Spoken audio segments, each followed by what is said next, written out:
జీవనాడి 46 సాహితీ ప్రతిభ కార్యక్రమానికి స్వాగతం. ప్రస్తుత కార్యక్రమంలో ప్రొఫెసర్ జీవి సుబ్రహ్మణ్యం గారి శ్రీశ్రీ కవితా విశ్లేషణ ధారావాహిక 3తో పాటు మరికొన్ని శ్రీశ్రీ సినీ గీతాలు వినిపించబోతున్నాం. వ్యాఖ్యాత జీవన్. గత 2 వారాల్లో ప్రొఫెసర్ జీవి సుబ్రహ్మణ్యం గారు శ్రీశ్రీని అంచనా వేసిన తీరు చూసాం. విశ్వఘోషను తెలుగు నోట తొలిసారిగా కొత్త గతిలో వినిపించిన కవి శ్రీశ్రీ అని అంటారు జీవీఎస్. ఆయన ప్రదర్శించిన సామాజిక దృక్పథం జాతీయ స్థాయి నుండి అంతర్జాతీయ స్థాయికి తీసుకెళ్లిన కవినాయకునిగా పరిణతి చెందించిందంటారు జీవీఎస్. దానితో ప్రచండ గతివేగంలో మహాప్రస్థాన గేయాలు వినిపించాడు శ్రీశ్రీ అంటారు ప్రొఫెసర్ జీవీఎస్. శ్రీశ్రీ ఆధునిక యుగంలో పాల్కురికి సోమన లాంటివాడని ప్రతిపాదిస్తారు. మహాప్రస్థాన గేయాలు ఏకకాలంలో మనోలోకాన్ని బౌద్ధిక లోకాన్ని ఉద్దేశించి రాసినవి అని అభిప్రాయపడతారు ఆయన. ఆయన రచనలు మార్క్సిస్ట్ దృక్పథానికి కవితా రూపకల్పన అని వివరణాత్మక విశ్లేషణ మన ముందుంచారు జీవీఎస్. కార్మిక శ్రామిక లోక కళ్యాణానికి కలం పట్టిన శ్రీశ్రీ వారి వృత్తి చిహ్నాలనే మనఃప్రవృత్తి సంకేతాలుగా కీర్తించాడని విశ్లేషిస్తారు ఆయన. ఈ ధారావాహిక కొనసాగింపుగా ప్రస్తుతం 3వ భాగంలో శ్రీశ్రీ కథాకథన శిల్పాన్ని కూలంకషంగా చర్చిస్తున్నారు ప్రొఫెసర్ జీవీఎస్. శ్రీశ్రీ రచనల్లో సంవిధాన శిల్పంతో పాటు అలంకార శిల్పం కూడా దాగి ఉంటుంది అంటారు ఆయన.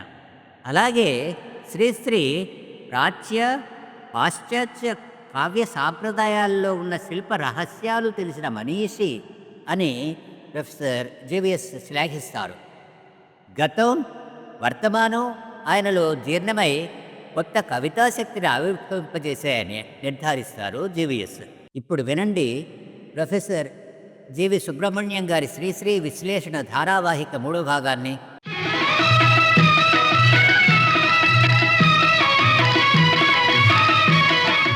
శ్రీశ్రీ కరుణ రసాంశ ఘట్టాలను చిత్రించే కవితల్లో ఆడంబరం లేని అర్థవంతమైన రచనా శిల్పాన్ని ప్రదర్శిస్తారు.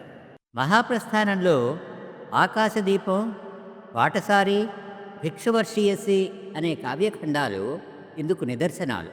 ముందుగా ఆకాశదీపం రచనా శిల్పం పరిశీలిద్దాం. ఆకాశదీపంలో ఒక దురదృష్ట జీవి ఉదయం 6:30కు ఆ గదిలోనే ఆరిపోయాడు అన్నది వస్తువు. ఈ సంగతి ఆ గేయం నడిమి భాగాన్ని చెబుతాడు కవి. దురదృష్టజీవి అన్న విశేషణం తప్ప ఆ మృత వ్యక్తిని గూర్చి మరే అంశం మనకు తెలియరాదు. అతని జీవితం వడ్డించిన విస్తరి కాదని శ్రీశ్రీ కవితా సంస్కారం చెబుతుంది. ఉదయం 6:30కు దీపంలా అతడు ఆరిపోయాడు.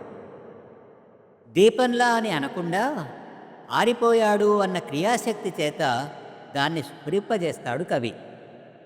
ఎందుకంటే దీపాన్ని ప్రతీకగా గేయంలో తీసుకొని తర్వాతి భాగం నడిపించాడు కాబట్టి. 3 ముక్కల్లో ముగించే ఈ చిన్న వృత్తాంతానికి ముందు వెనుకల ఉపోద్ఘాత ఉపసంహారాలు ఉన్నాయి. ఉపోద్ఘాతం సూటిగా 3 విషయాలు చెబుతుంది. ఒకటి, గదిలో ఎవరూ లేరు, గది నిండా నిశ్శబ్దం, సాయంత్రం 6:30, గది లోపల చినుకుల వలి చీకట్లు.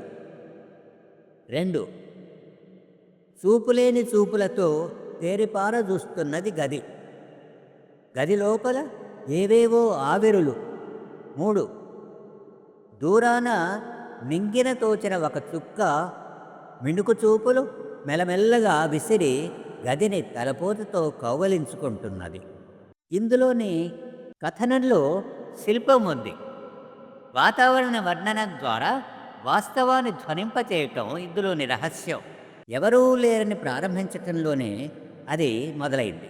చూపు లేని చూపులో అది కొంత తేటతెల్లమైంది. మింగిని తోచిన చుక్క ఆ తాత్పర్యాన్ని మినుకు మినుకుమని సూచిస్తున్నది.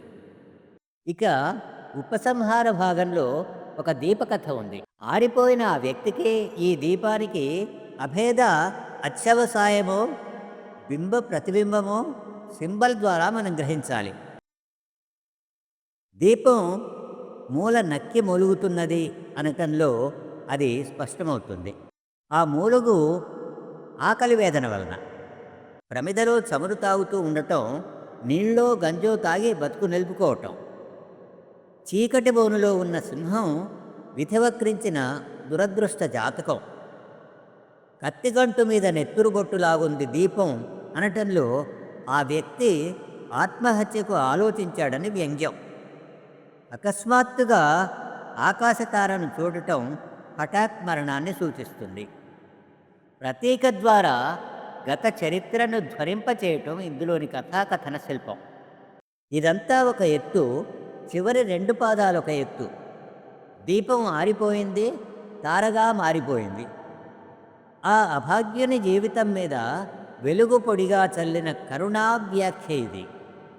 ఉదయం ఆరిపోయిన ఆ దీపానికి సాయంకాలమైనా సానుభూతి చూపించే దిక్కులేదనే వస్తుధ్వని. దిక్కులేని ఆ జీవిని రిక్కగా వెలిగించటం కవి సానుభూతి. ఇహ బాటసారి గేయం కూడా ఇలాంటిదే.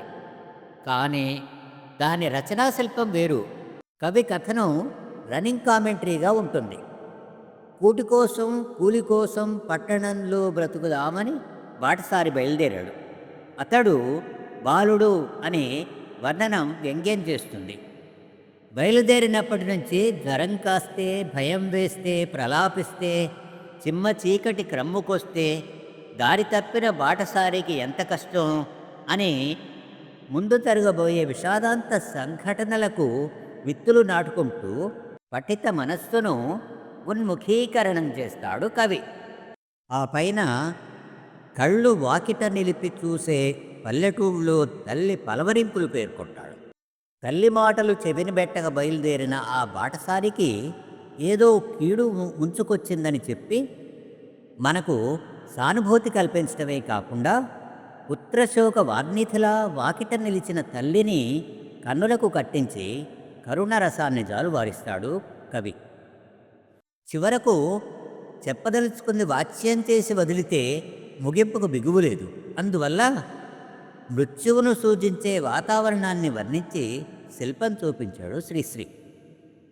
ఈ రచనలో సంవిధాన శిల్పంతో పాటు అలంకార శిల్పం దాగి ఉంది. బాటసారి స్థితి నడి సముద్రపు నావరీతిగా ఉన్నది అనే ఒక్క ఉపమానం వల్ల కథకంతా వెలుగు వస్తుంది. రాత్రి నల్లని రాతి పోలిక గుండె మీదనే కూరుచుండగా అన్న ఉపమానం వల్ల తల్లడిల్లే తల్లి మనసు తెలుస్తున్నది. పల్లెటూళ్ళలో తల్లికేదో పాడుకలలో పేగు కదిలింది అని ముగించటంలో పూర్వాపర కథా సంవిధాన శిల్పం ద్యోతకమవుతోంది. బాటసారి కావ్యఖండిక మీద ట్యాగోర్ ప్రభావం కొంత ఉంది. భిక్షువర్షీయసే శిల్పం వేరు. విభావ వర్ణనం ద్వారా పాత్ర మీద సానుభూతి కలిగించటం, ఆ పైన ఆ పాత్ర అలా కావటానికి హేతువును గూర్చిన పర్యాలోచనను రేకెత్తించటం ఇందులోని సంయోజన శిల్పం. సన్నివేశం నుంచి సమస్యను రేకెత్తించే కథన మర్మం ఇందులో ఉంది. అదే కార్యకారణ సంబంధం. దారి పక్క చెట్టు కింద ఆరిన కుంపటి విధాన కూర్చున్నది ముసల్దొకతే, మూలుగుతూ ముసురుతున్న ఈగలతో వేగలేక. ఆరిన కుంపటి విధాన అన్న ఉపమానం ఈ గీతంలో వెలుగు. ఆ అవ్వే మరణిస్తే ఆ పాపం ఎవరిదని వెర్రిగాలి ప్రశ్నిస్తూ వెళ్ళిపోయింది. ఈ ప్రశ్నయే ఈ కావ్యఖండంలో ఆలోచనా తరంగం, భావ చైతన్యం. క్రమ్మె చిమ్మ చీకట్లు దుమ్ము రేగినంతలోన ఇది నా పాపం కాదని ఎగిరి వచ్చి ఎంగిలా. ఈ ముగింపు పఠిత ఊహించి ఉండడు కాబట్టి అబ్బురపాటు చెందుతాడు. ఎంగిలాకు ఆమెను గురించి, ఆమె చావుకు కారణమైన సమాజం గురించి ఎన్నో కథలు వ్యంగ్యంగా చెబుతుంది. భిక్షువర్షీయసిలో ఎత్తుగడ ఎంత సహజంగా ఉందో ముగింపు అంత బిగింపుగా ఉంది. విమర్శకుల ప్రశంసలు అందుకున్న ఈ గేయం శ్రీశ్రీ కవితా శిల్పానికి పతాక. శ్రీశ్రీ ప్రాచ్య పాశ్చాత్య కావ్య సాంప్రదాయాల్లో ఉన్న శిల్ప రహస్యాలు తెలిసిన మనీషి. తెలిసి వ్రాసిందే శిల్పం. ప్రౌఢ శిల్ప జగత్తున ప్రథమగణ్యుడగును కవి, కవితా శిల్పమతనిదగుట అని 1828లోనే చెప్పాడు. గతం వర్తమానం ఆయనలో జీర్ణమై కొత్త కవితాశక్తిని ఆవిర్భవింపజేశాయి. లోకాలు భవభూతి శ్లోకాలు పరమేష్ఠి జూకాలు నా మహోద్రేకాలు అన్నప్పుడు గీర్వాణ సాహిత్య సమాలోచనము పుష్కిన్, గోగోల్, షెకోవ్, టాల్స్టాయ్, దోస్తోవస్కీ, గోర్కీ, కూప్రిన్ శిల్ప సమ్రాట్టులై జీవితం మతించి వ్రాసిన కావ్య తత్వాన్వేషణము ఆయన క్షుణ్ణంగా చేశాడు. సంస్కృతాంధ్ర పాశ్చాత్య సాహితీ సాంప్రదాయాల త్రివేణీ సంగమం శ్రీశ్రీ ప్రతిభా పరివాహ క్షేత్ర. శిల్పులైన అభ్యుదయ కవుల్లో శ్రీశ్రీ ప్రథమగణ్యుడు. ఆధునికాంధ్ర కవుల రచనలను సరిగ్గా అర్థం చేసుకోవటానికి వాటి వెనుక బాసటగా నిలిచిన ఇతర దేశాల సాహిత్య వ్యవసాయాలను గమనించక తప్పదు. నేటి రచనలను విశ్వపర్యాప్తమైన విశాల జీవితంతో సమన్వయించి నిజమైన కవిత్వమేదో కేవలం నిర్జీవ శుష్క అనుకరణం ఏదో గుర్తించాలని శ్రీశ్రీ నేటి తెలుగు కవిత కొత్త పోకడలు అన్న ప్రసంగ వ్యాసంలో పేర్కొన్నాడు. యూరప్లో ప్రపంచ మహాసంగ్రామం సాగుతున్న రోజుల్లో ఇటలీలో సీనార్ మారినట్టి అనే కవి భావి కళ ఫ్యూచరిజంను ప్రచారంలోకి తెచ్చాడు. శిథిలాల నుండి నూతన సృష్టి వెలువడుతుందని ఆయన సిద్ధాంతం.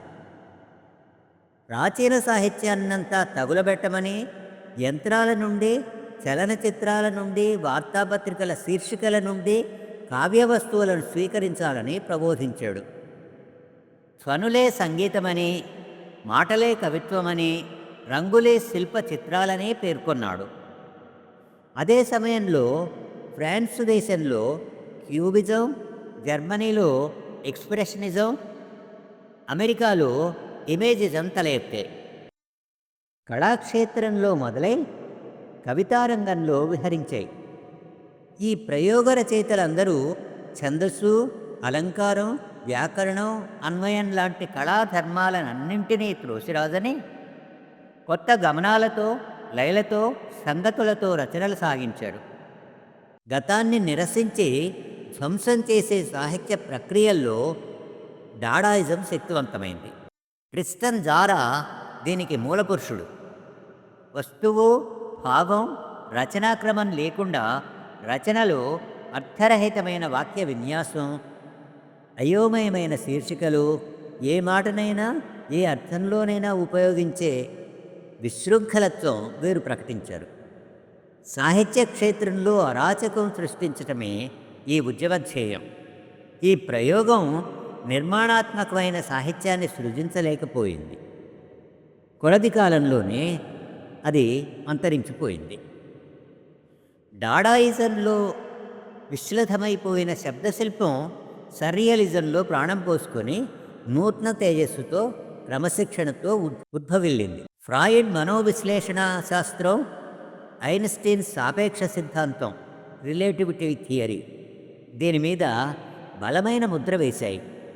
ఈ ఉద్యమ నాయకుడు ఆంబ్రే బ్రెటాన్ మానవుని వ్యక్తావ్యక్త అవస్థలో, అంటే సబ్కాన్షియస్లో భాషించే అనుభూతులకు రూపకల్పనం చేయటమే ఈ పద్ధతిలో ప్రధాన ధర్మం. సాంప్రదాయాన్ని సహేతుకంగా నిరసించటం, వ్యంగ్య అధిక్షేపాలతో గతాన్ని అవహేళనం చేయటం, నీతి ధర్మ సూత్రాలను గ్రహించటం ఈ కవితలో కనబడే వైలక్షణ్యం. రాజకీయాలలో నానాజాతి సమితి ఎటువంటిదో కళాప్రపంచంలో సర్రియలిజం అట్టిదని చెప్పాలి అని శ్రీశ్రీ అంటాడు. ఫ్రాన్స్లో పుట్టిన మరొక వాదం సింబాలిజం. బాద్లేర్ ప్రతిపాదించిన ఈ ప్రక్రియను తెలుగులో ప్రతీకవాదమని పిలుస్తున్నారు. వార్లేన్, మలార్మే వంటి వారు దీనిని పోషించారు. సంగీతంలో రాగానికి లాగానే కవిత్వంలో శబ్దానికి ప్రాధాన్యం, వ్యంగ్యశక్తి ఉంది. శబ్దం భావ ప్రకటన కంటే భావ సూచననే చేయగలుగుతుంది. కవితలో విషయ వివరణం కంటే వాతావరణ కల్పనం ప్రధానంగా ఉండాలి. ఉపమాత్య అలంకారాలు వ్యంగ్యాన్ని భంజిస్తాయి కాబట్టి ప్రతీకల ద్వారా భావాన్ని భావనావతరం చేయాలి. సంగీతంలాగా కవిత్వం వల్ల కూడా కలిగేది అవ్యక్త మాధుర్యమే అని వీరి సిద్ధాంతం. ఇది కవిత్వాన్ని జీవిత సమస్యల నుండి దూరం చేసి భావలోకాల్లో విహరింపజేసింది. ఆడెన్ మొదలైన వామపక్షీయులు మార్క్సిస్టు దృక్పథంతో కవిత్వంలో మధ్యతరగతి ప్రజల, పీడిత జనుల దుర్భర జీవిత సమస్యలను వర్ణించటం మొదలుపెట్టారు. ఛందో వ్యాకరణ సాంప్రదాయాలను అవసరమైనప్పుడు ధిక్కరించారు. వీరిది భౌతికవాద దృక్పథం.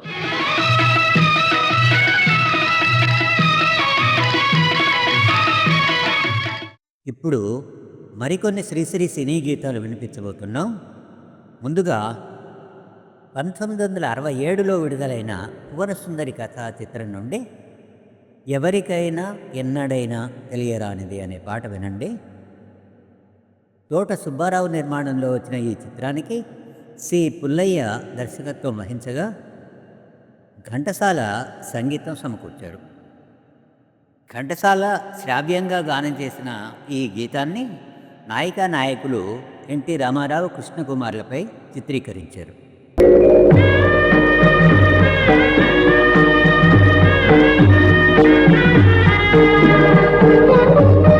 ఎవరికైనా ఎన్నడైనా తెలియరానిది దైవము, ఏది ఎందుకు ఎటుల జరుగునో తెలుపబోనిది కాలము.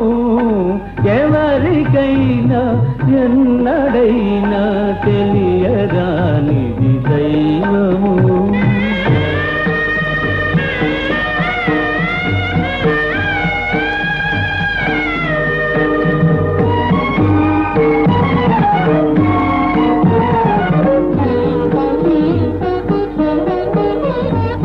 వలచి గెలిచిన వరుని ముందే భువన సుందరి హృదయమందే కుంగి పొరలెను శోకము.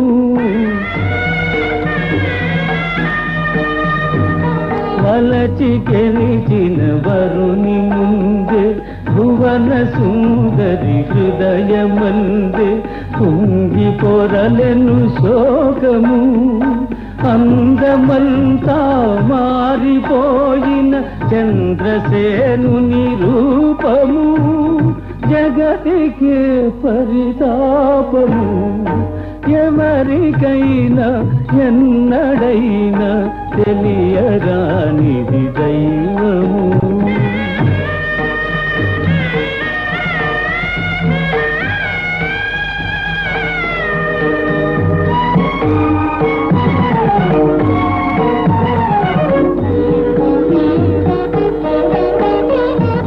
కలల వెలుగును క్షణములోని కటిక చీకటి చేయజాలే విధి విధానము క్రూరము.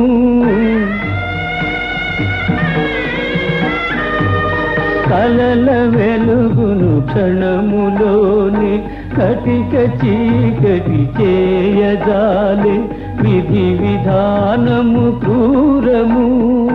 పరుని నమ్మి మోసపోయి అలమటించే ప్రాణము, కలిసి రానిది కాలము. ఎవరికైనా ఎన్నడైనా తెలియరానిది దైవము. ఏది ఎందుకు ఎటుల జరుగును తెలుపబోనిది కాలము.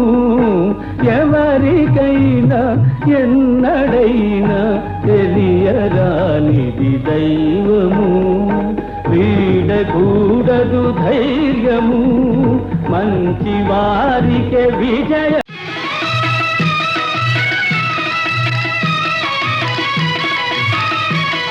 ఇప్పుడు మరో పాట 1971లో విడుదలైన రామాలయం చిత్రం నుండి మముగన్న తల్లిరా భూదేవి అనే పాట వినండి. కెఏ ప్రభాకర్ నిర్మాణంలో వచ్చిన ఈ చిత్రానికి కె బాబురావు దర్శకత్వం వహించగా ఎస్ రాజేశ్వరరావు ఘంటసాలలు సంగీతం సమకూర్చారు. గానం ఘంటసాల బృందం. ఈ పాటను శోభన్ బాబు తదితర రైతులపై చిత్రీకరించారు.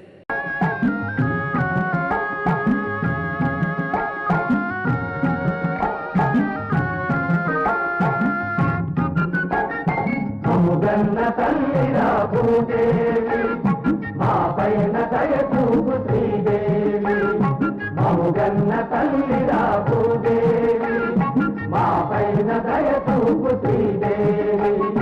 శ్రీదేవి భూదేవి తోడుగా ఉంటే ఏ దేశమేగినా ఎదురేమి లేదురా. మముగన్న తల్లిరా భూదేవి మా పైన దయ చూపు శ్రీదేవి.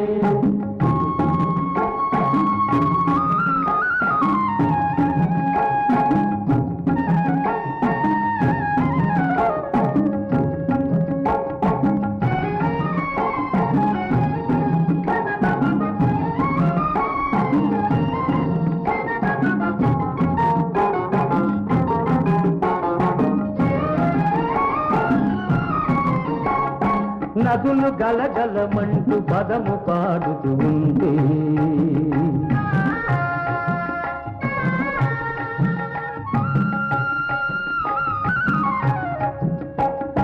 నాగేలు భూమిపై నాట్యమాడుతూ ఉంటే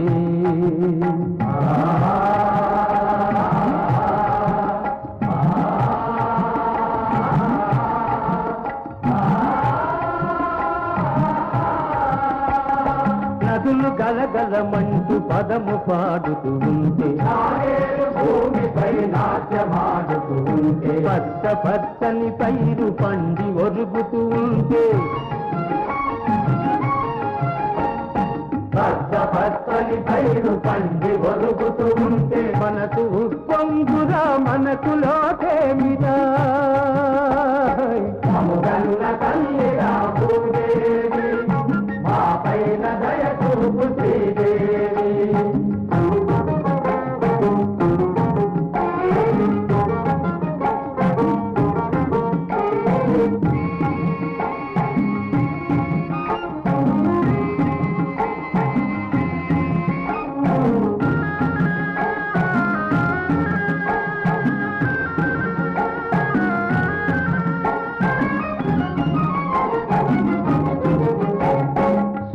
లాభానికై పరుల దోపిడి చేయు సంపాదనకు ఇంక తోటు లేదు. సంపాదనకు ఇంక తోటు లేదు. 10 మందితో కలిసి మెలసి ఉండకపోతే ఎంత వాళ్లకు కూడా బ్రతుకు లేదు. ఎంత వాళ్లకు కూడా బ్రతుకు లేదు. రైతు లోకం అంత కళ్ళు తెరిచిందిరా. రైతు లోకం అంత కళ్ళు తెరిచిందిరా. రాజ్యాలనే తల్ల క్రిందు చేస్తుందిరా. మముగన్న తల్లిరా భూదేవి మా పైన దయ చూపు శ్రీదేవి. మముగన్న తల్లిరా భూదేవి మా పైన దయ చూపు శ్రీదేవి. మా పైన దయ చూపు శ్రీదేవి. మా పైన దయ చూపు శ్రీదేవి. మా పైన దయ చూపు శ్రీదేవి.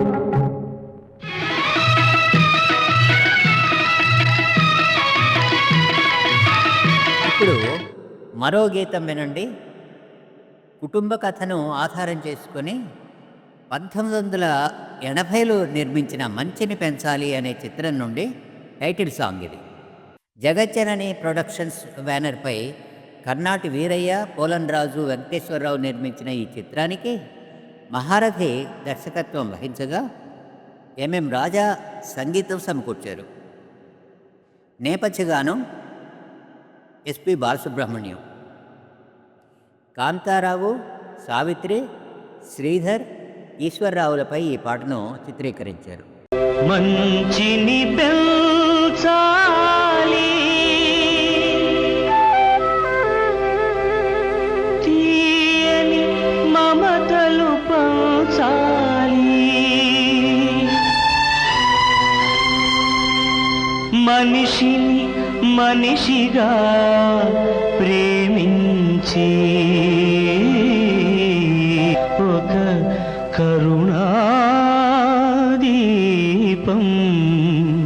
వెలిగించి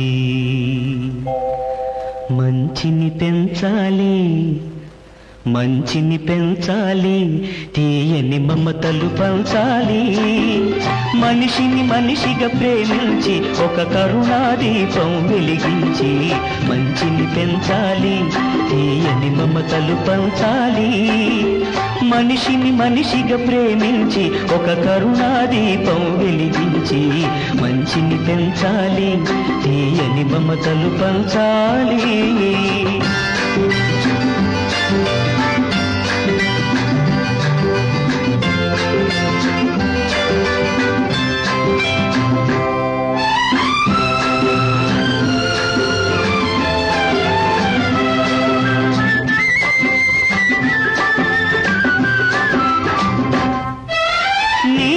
నాలో మనసుంది, అది తన లాభాలే తలచింది, నీలో నాలో మనసుంది, అది తన లాభాలే తలచింది, స్వార్థ పిశాచిని కొలిచి కొలిచి పశువే నయమని పిలిచింది, మదిలో స్వార్థం మరచిన నాడి బ్రతుకే సార్థకమవుతుంది, మంచిని పెంచాలి, తీయని మమతలు పంచాలి.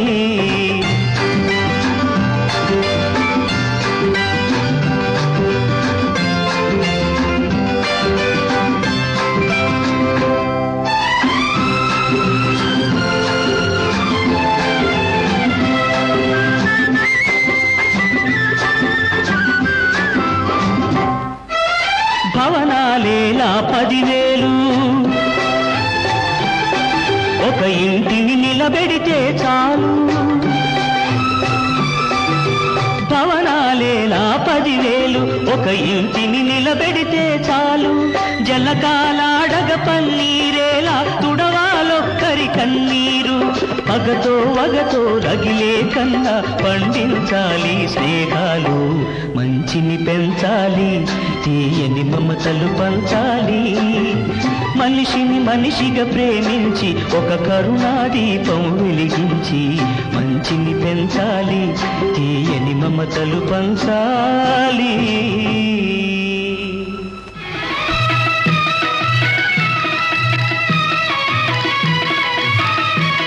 చివరగా మరో పాట వినండి. 1976లో విడుదలైన రామరాజ్యంలో రక్తపాతం చిత్రం నుండి జగమంతా ఒక సర్కస్ అనే పాట వినండి. పద్మాలయ పిక్చర్స్ బ్యానర్పై నిర్మించిన ఈ చిత్రానికి పర్వతనేని సాంబశివరావు దర్శకత్వం వహించగా కెవి మహదేవన్ సంగీతం సమకూర్చారు. ఎస్పి బాలసుబ్రహ్మణ్యం గానం చేసిన ఈ పాటను కృష్ణ మొదలైన సర్కస్ కళాకారులపై చిత్రీకరించారు. జగమంతా ఒక సరకస్సు, జనులందరికీ శుభమస్తు. ఇవాళ రండి రేపు రండి, ఇవాళ రండి రేపు రండి, ఇలాగే రోజు వస్తుండండి, కన్నుల విందులు కలిగించే ఈ పందిరి కిందికి అందరూ రండి, ఇవాళ రండి రేపు రండి, ఇలాగే రోజు వస్తుండండి, కన్నుల విందులు కలిగించే ఈ పందిరి కిందికి అందరూ రండి, ఇవాళ రండి రేపు రండి, ఇలాగే రోజు వస్తుండండి.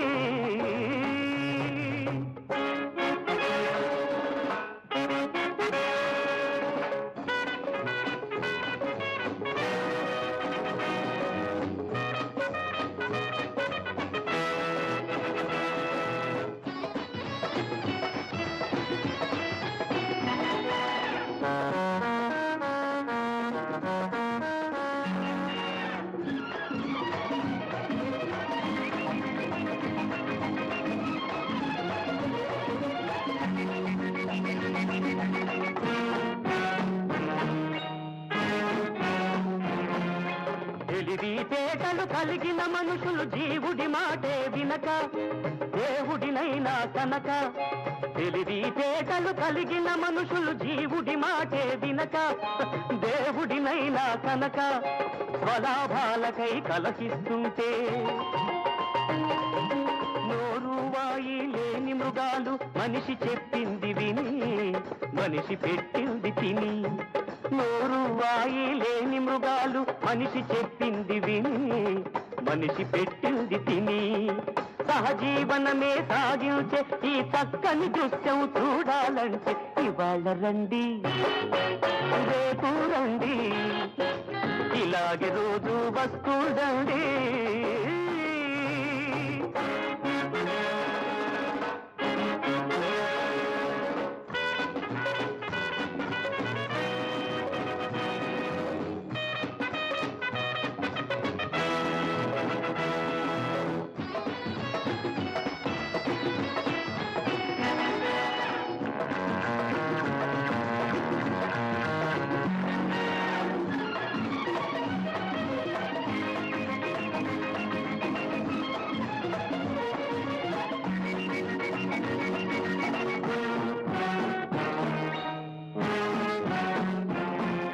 బ్రతుకే గిరగిర తిరిగే వలయం ఒకరిని పెంచేస్తుంది ఒకరిని దించేస్తుంది. కలిమీలేముల క్రీడా నిలయం ఒకరిని కులికిస్తుంది ఒకరిని దడిపిస్తుంది. బ్రతుకే గిరగిర తిరిగే వలయం ఒకరిని పెంచేస్తుంది ఒకరిని దించేస్తుంది. కలిమీలేముల క్రీడా నిలయం ఒకరిని పులికిస్తుంది ఒకరిని గడిపిస్తుంది. ఇది కోటి విద్యలు కూటి కోసమని సాటే పండిత పరిషత్తండి. ఇవాళ రండి రేపు రండి ఇలాగే రోజు వస్తుండండి. కన్నుల విందులు కలిగించే ఈ పందిరి కిందికి అందరు రండి. ఇవాళ రండి రేపు రండి ఇలాగే రోజు వస్తుండండి.